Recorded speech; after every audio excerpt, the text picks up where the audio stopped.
Hello everyone, magandang hapon sa inyong lahat. Ngayon palang kakain ng tanghalian. So Lord, wala ako bang ibang hiling kundi bigyan mo kami ng malakas na pangatawan, bigyan ng magandang daang pinansyal, layo mo kami sa disgrasya at malang sakit.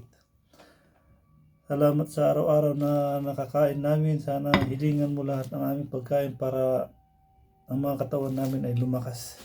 So, amen. So, ito mga everyone. Pansit, manok, saka may lumpia. Yan. Kainan na mga kabady. Sabit sa ku. Anong oras na ba? Parang alas 4 na.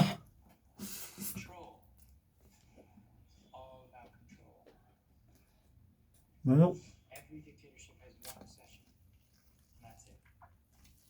So in ancient Rome, they gave the people bread and circuses. They kept the populace busy with entertainment. But other dictatorships use other strategies to control ideas and knowledge. How do they do that? Lower education. Lumpia. They